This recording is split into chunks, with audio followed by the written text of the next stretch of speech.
Hi, everybody. Welcome to GWCIM, Dr. Hogan's minicast series. Today, we're going to talk about sleep, and more importantly, we're going to talk about the importance of sleep studies, how we do this, why the center decided to go with doing a lot of home sleep tests. And I have our guests today, our practitioner, Dr. Sharon DeMacher and Hannah Fine, who are parts of the center. So I'm going to give a little brief intro of a critical aspect of why the sleep test should be done, and then we'll have Sharon and Hannah give us additional details. So a lot of chronic medical conditions, unfortunately, strongly associated with a poor sleep. To me personally, what's critical is that most of the patients with Alzheimer's disease actually have some disturbances in sleep. Any form of nocturnal at night, low oxygen, what we often call hypoxia, is critical for the brain health. If the brain doesn't get enough oxygen during the night, the sleep is never restful, and more importantly, it's associated with probably upwards of 30 or 40 chronic medical problems, including hypertension, heart disease, strokes, even some cancers. So I think we know how critical it is to know how one sleeps. In the past couple of years, there's been a very robust shift in how the sleep studies are done, and Sharon's going to talk a little bit more about it. But in the past, everybody were going to the sleep labs, and this is a kind of a still more or less standard. The problems, there are multiple problems. You have to be in a new environment, and Dr. DeMacher, Sharon will tell us a whole lot more about it in a few minutes. And so we've been sort of tossing and playing around with the idea of saying, what's the best for our patients? And it became pretty clear that the home test has a substantial number of advantages. And since in the last, I don't know, maybe Sharon could clarify this, but in some last years, it seems like insurance coverage for home tests gotten a lot better. And so we've decided to jump on the wagon, and we set up ourselves now that all of our patients will be able to get a pretty simple insurance-based test to be done at their house. It's a little bit of a process. It's not so simple to do it, but it's way, way simpler than going to a sleep lab and spending night in a expensive hotel to which your insurance will be billed, but there's all kinds of other issues. And so with that, I'm going to pass the torch to Dr. DeMacher, and I'll probably be asking some questions. But Sharon, so you kind of spearheaded this whole process of bringing this test to us. I know you've done a lot of work in this area in the past. So just to give us a little bit of your view of the topic and sort of why is it so essential that we have this offering to our patients? Well, we've certainly been treating a lot of chronic conditions, and our focus in our clinic is certainly trying to prevent problems and optimize people's health. Sleep, as you noted, is pretty crucial. That's really a keystone, and we see a lot of sleep disturbances, and we see a lot of conditions that were triggered by poor sleep. We know that poor sleep is actually a risk factor for, like you mentioned, many things like hypertension, dementia, as well as many neurologic conditions such as Parkinson's has recently been found to be triggered by that. And I think certainly the common things like depression and anxiety are also affected by poor sleep.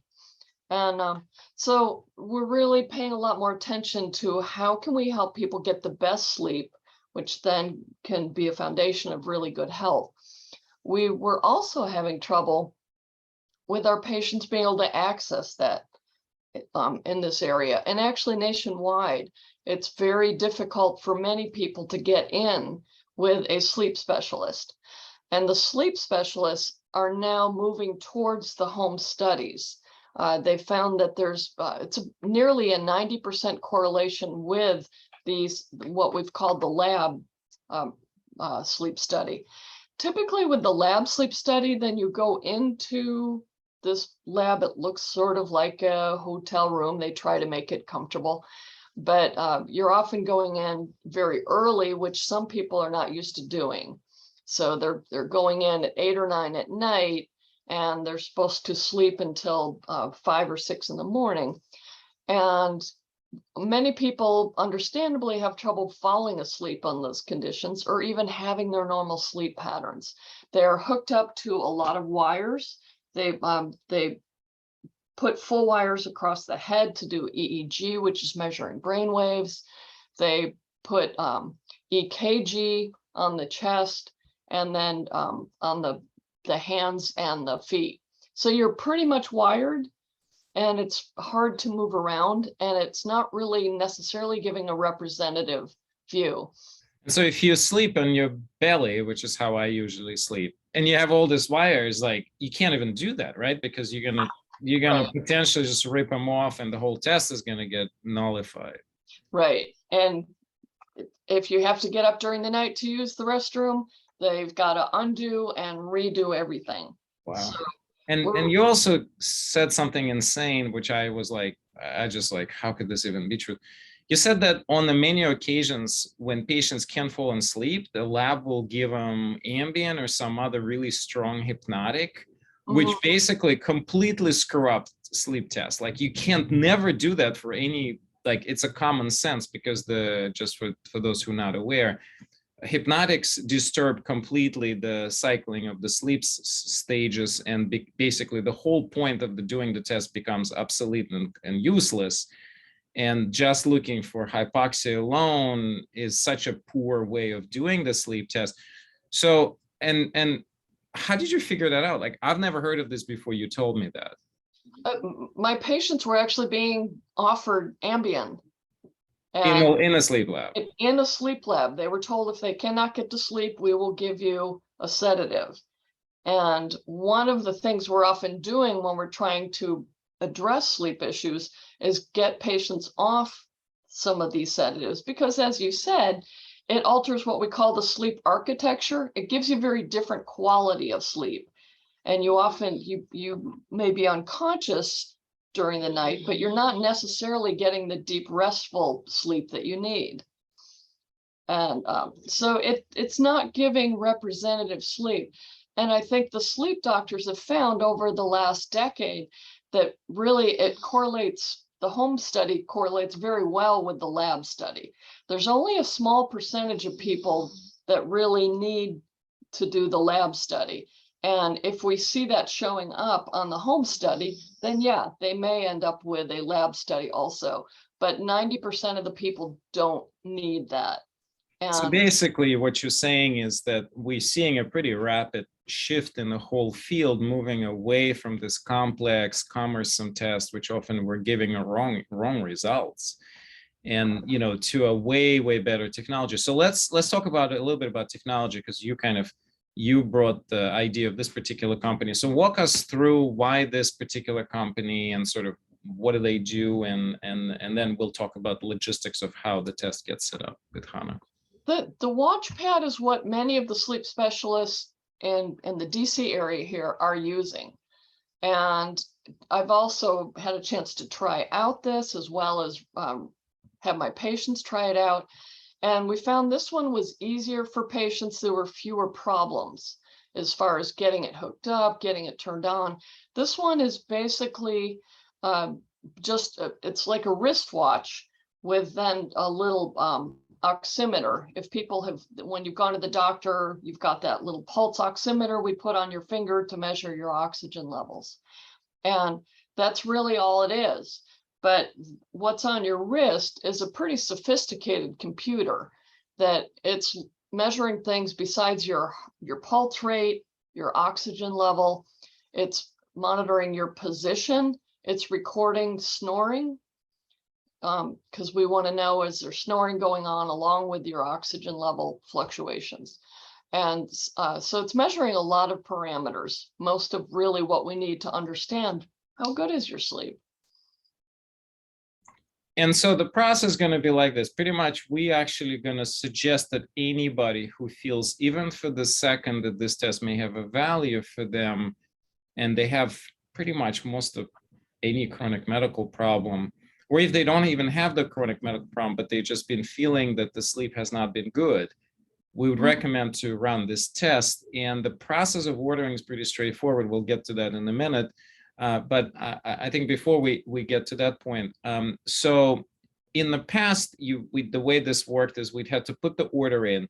Patient had to go to the sleep doctor first, get the consultation, and then so we're cutting all this out. And basically, if the test is normal, you're done, and we will tell you that the test is normal.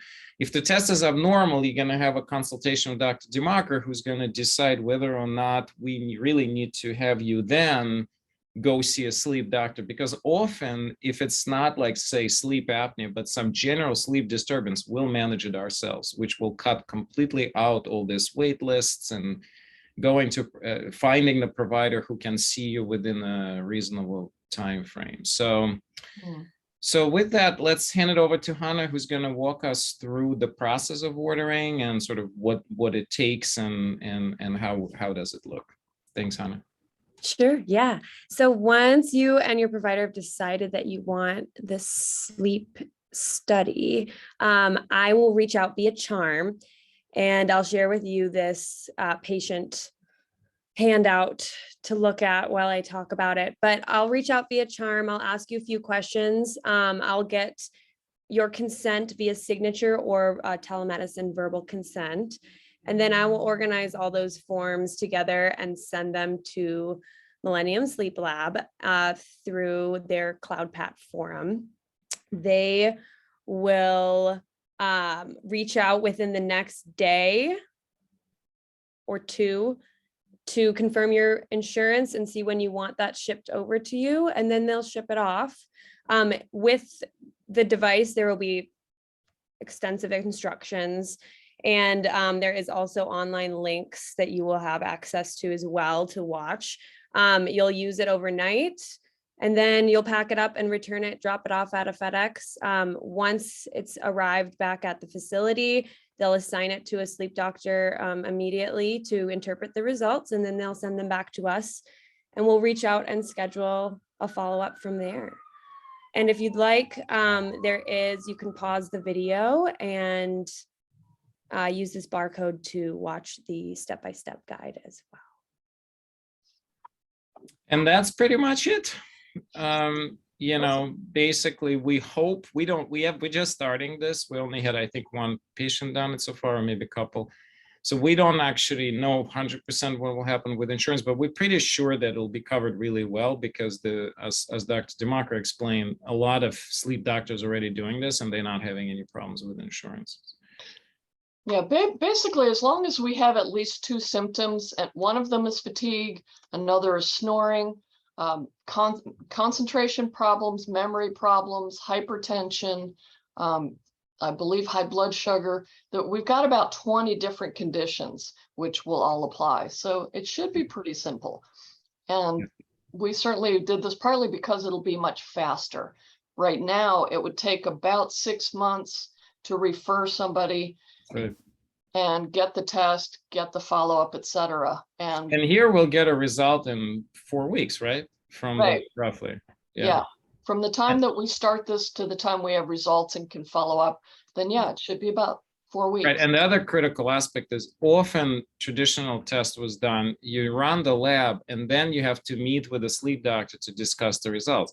The importance here is that the sleep doctor already reviewing the test and give the expert opinion on the result. And so we're reviewing that with you. And if the test is normal, all of that additional 2 visits that your insurance would be billed and you'll be up for copays are all not you don't need them. Mm-hmm. So that kind of cuts out a lot of the intermediary steps that often are just an administrative hustle, because this is how the sleep doctors work. So it cuts all that out. And so I think the only thing I want to add is I'm going to give few conditions where I think everybody should have this test. Anybody who struggles with anything cognitive, it doesn't matter what the diagnosis is. If it's chronic cognitive struggle, you should get this test done. If you have any long COVID symptoms, you should get this test done, because COVID very frequently disrupts the sleep. If you have any cardiovascular disease, regardless of your other symptoms, you should have this screen test done, whether it's a high blood pressure, history of stroke, history of heart attack, history of just blockages in the arteries anywhere in the system, any vascular disease, that this test could be very, very helpful. So at least those conditions. I'm sure if we talk for another 10 minutes, we'll come up with 30 more. But this is just at least kind of to overview it. Well, so yeah.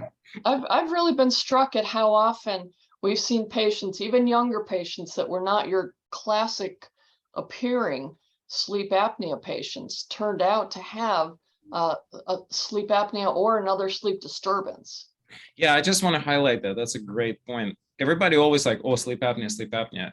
The sleep apnea is only one of dozens of sleep disturbances in different conditions. And and unfortunately, everybody just concentrate on sleep apnea, but you could miss so many sleep disturbances that are often require such a simple interventions, not, sometimes just sleep hygiene, sometimes, cutting out or changing the meals toward the end of the day. So a lot of things are pretty simple. They don't require anything very sophisticated like the CPAP or dental appliance. And we forget to look for those things, or maybe we don't forget, but routinely that's not done. So, well, thank you both for coming. Do you guys have anything to add at the end, Hannah? Maybe any other practical administrative word of wisdom in the last few minutes? No, I'm always available via Charm though for any questions, concerns, or help with anything. So great. And I think one other thing to add is you briefly mentioned, I think when people think of something like sleep apnea, if they've been told that perhaps they have sleep apnea or some other problem, usually people think, well, I would never use CPAP. And I think one of the other things that we're discussing is that CPAP is not the only option for effectively treating it.